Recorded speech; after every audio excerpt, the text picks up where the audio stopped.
Dr. Damages, thank you very much. Can you hear me? Yeah, we can hear you. Sound All is right. Greetings, my wonderful panelists, family, Dr. Damages family, my commentators, viewers at large. Good to be with you again for a topic that is very close to my heart. Unfortunately, I was sleeping, so I woke up and I'm like, I have to get into the end of it. So, greetings, my people. This is a very good topic. And before the topic started, I had already gone to do my research. And from the thumbnail, first of all, greetings, Madam Chica. So nice to meet you. So nice to hear from you. You have spoken eloquently and very well. So proud of your submissions. God bless you always. So I had done my research and I found that this everything that Madam Chica has said aligns with my lifestyle. And it takes a very intelligent person to relate with a bohemian lifestyle. It's not for people who have no boundaries. It's not for illiterates. I'm sorry. I'm not. I don't. I'm not going to disrespect anybody, but you have to be very, very knowledgeable in that kind of lifestyle, so that you understand the consequences of your actions, and you also make wise decisions. So it does not have anything to do with living a lifestyle of debauchery. It has nothing to do with living an Epicurean or wasteful, impulsive lifestyle. That it is a conscious, calculated decision. As for the marriage part, I have been very anti-marriage since day one. And I've already promised my God, which is happily agnostic, that if I come to this world again, I will never, repeat my lips, try such a thing. Because like you said, you cannot promise somebody a lifetime of commitment that you cannot even promise yourself. So if I don't trust myself, what makes you think I'm going to trust you with my emotions? Knowing that emotions constantly change, people, I mean, life is like a flavor. You can't eat cereal for morning, for lunch, breakfast, and dinner. Life doesn't work that way. And who says if I love you today, I'm going to love you tomorrow? Heck no, it doesn't work that way. And I've told people, I'm a living testimony. Sometimes you find your soulmate after you get married. Yeah, you find your soulmate after you get married. So you think I'm going to die in that loveless marriage? I'm not doing that. I'm going to kick you to the curb. And I expect you to do the same. If you find what floats your boat, please by all means go there and be happy. Life is not a life sentence. Marriage is not a life sentence. It's not a jail that you have to sit there and say, okay, this is how it's going to be. It has no rules. So that's why I say, and I said, look at the role models of marriages we have in around us. And I will always tell you, I have never seen a good one. Even the one that in fact my thing my parents' marriage only lasted 8 years. That was it. And thanks to the fact that my mom is a very strong woman, and she realized early that was not for her. And she was like, you know what? No love lost. I'm sorry, children. Not I don't love you, but you see this thing here, I can't do it. And she was brave enough to make my father the single parent. She said, I'm not taking these 4 children with me. You are going to be the one to take care of them. I'll give you money. And that was how we lived the life. And it was a very beautiful one. My father loves to stay at home. He didn't want to leave the house after 7 o'clock. My mom is like, what am I going to do with such a man? Huh? Huh? What? Extremely boring. No. I mean, she was like, sorry. And she got married at 19. And he was like, what, 29? He was like 11 years older than her, or something like that. So my mom was like, this is not for me. I'm sorry. So I wish you the best. Have your kids. Even when they went to court to get the divorce, they were saying, do you want joint custody? She said, for what? He's the one that doesn't leave the house. What are we doing joint custody for? Please give him the children. Let him be doing what he's doing there. I will be giving him the money. And she did a good job. She did such a fantastic job. She just came in 3 days ago and thought she can hear me. And I'm like, ma'am, you set a good example. So we never lacked. If my dad said calls and said, oh, guess what? The school fees is so, she writes a check. Okay, today they're going on vacation to so place, she writes a check. So you see, who says you can't have the best of two worlds? And I always tell people, the fact that you're divorced doesn't mean you should neglect your children. You can take care of your children while you are happily separated. Yes. The problem between you and your wife or your partner has nothing to do with your children. And that is why being raised by a single dad, he never remarried, because after my mom broke his heart, that was the end of it. She was a damn beautiful woman, and he was like, no, I can't replace this woman. So I'm just going to stay by myself. My mom was the one that remarried. Of course, it didn't work out. I think her own only lasted 6 months. She was like, you know what, forget this. I'm done. 2 strikes, I'm out. So because society put pressure on her that she's nothing unless she's married, she jumped into the second one.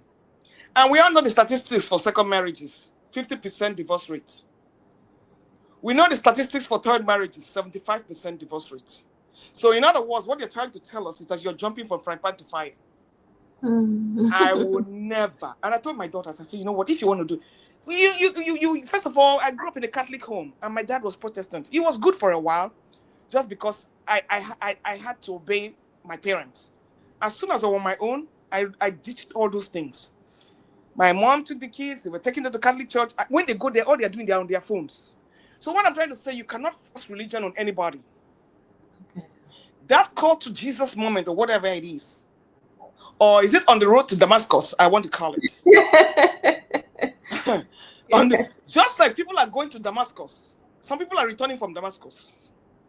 People like me return from Damascus to go and answer Saul. KJ is laughing. People are on their way. It takes a life transforming event to make you see Jesus the way you want to see it. Either is by death, or you lose somebody, or something will bring you to your maker. And then you know that you are one with that person. I'm not there yet because my life has been very good.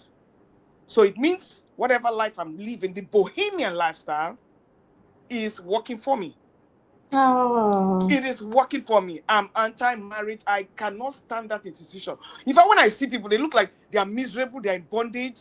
I don't understand it. I have aunties, I will looking at them and like, the best kind of marriage for me, which is what I have, you have to live in separate houses. I'm sorry. We will answer that with sis and mister, but you have to live in separate houses.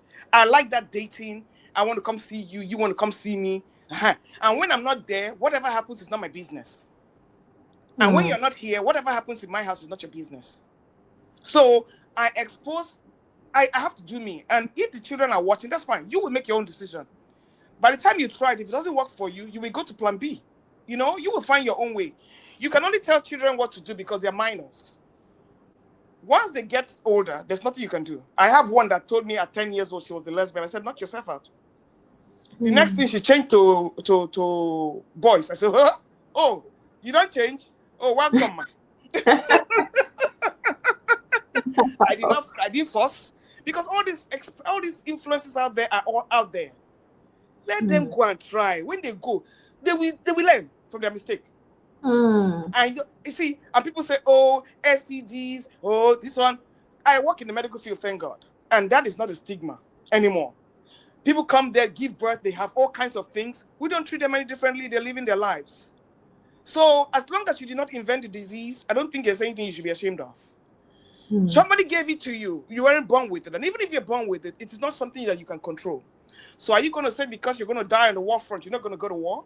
Heck no. Just get your tools and continue what you're doing. And when it's time to peg, you peg off gracefully and be gone. Life will continue. And that is what it's all about. But the most important situation that I'm going to take from this is make sure you do what makes you happy. Happiness only lies in your hands. It doesn't lie with you saying I do. In fact, the moment you say I do, you're going to be miserable for life. Because you will find out that person is going to change 10 times, a million times. And you are still living in your past glory. But this is not how we started. And who told you that is how you're going to end? So people are very unrealistic when it comes to this dating and relationship thing. I like an open marriage. I've always said it from day one. Please, if you see the one that fancies you, and when you come back, tell me how it went. I would like to hear how far. And I've heard stories. Hey, girl, this babe, in fact, I said, hey, you don't go come back now. So no problem. Welcome, sir. All right. How we proceeding? And the woman go say, I bet food there, I want chop. Let's just move on. All this holier than thou, I die, obey. This one, that's a bunch of bullshit. Just do what you want to do. And it takes a special person to understand you. And that's why I told people, I said, if you want real marriage, don't marry a Nigerian, especially a religious one and a traditional one. Those two, you are going to sign up your life of misery, because it's all about control. The Bible said, our culture says, It's not in my books. I'm not doing that. So when I got rid of religion, I became happily agnostic and a free thinker. I became very, very satisfied with my life. It doesn't mean you're not going to have down times. It doesn't mean you're not going to be unhappy sometimes. But at least there are few things that control you in your life that happy. You have control over it. So that's what I say. As you can see, nobody with a Bible or Quran can cross my door. That's my number one rule in this house. Because we have nothing to talk about. If you talk that thing, I don't want to hear it. I don't want to hear about your Oba. I don't want to hear about your Obi. I don't want to hear about your Sultan. Those things, if you mention those things, I walk you out. I want to see what you have in your brain that nobody has indoctrinated you with. And half of the time, there ain't nothing there. You hear me? There ain't nothing there. Empty. Uburu, empty. Kanka warm, empty. I thought you ask them one question. They say, let me go and check what the Bible says. Let me go and check what tradition. Uburu, empty. Eating volleyball, eating more. So I'm sorry, I don't do that. And once some people are talking to me, it only takes me 5 minutes to size you up, and that's it. And somebody was telling something about how do you do this at your job place? Do they understand that this is a personal lifestyle and not a professional lifestyle? So when you go to your job, something that you eat with. You put your Bohemian lifestyle at home. It's not something you don't go to work to go display your Bohemian lifestyle. It's a personal lifestyle, something you do in your house. Just like when you sign up for the job, they give you a professional list of jobs of your duties. Did you see your lifestyle there? They even tell you keep your personal stuff at home. The moment you mention religion, lifestyle, sexuality at the home, everybody's interested. They don't say one word. Because they don't want that part of their life to carry into their professional life, because you might lose your job for soliciting. So, my dear people, I don't want to talk much. I just want to let you know that this is a topic I wanted to, and I was so glad I was able to get on. Madam Chica, please, can you come in more often so I can come in? You see, there's so much testosterone there, and that's why I don't come in, because all they do is argue about politics and what Tinubu is going to do, and what Burkina Faso is going to do, and what Trump is going to do. I'm not interested. So please, can you come in more often so we can do this, please, sir, ma'am? Absolutely. Thank you. Welcome. Sorry, Rudolf. I'm not want to sit in the camera for 5 hours, so I'm going to go back out. If I need to say something, I'll come back. Do you have another person controlling this thing? I don't know who is doing that. I don't know. Please stop doing that. Allow Rudolf to do it, please. Allow I don't know who is doing it, but that's... Any questions before I leave, my wonderful people? I know you are tired of hearing me talk on this Dr. Damage's platform. Thank you.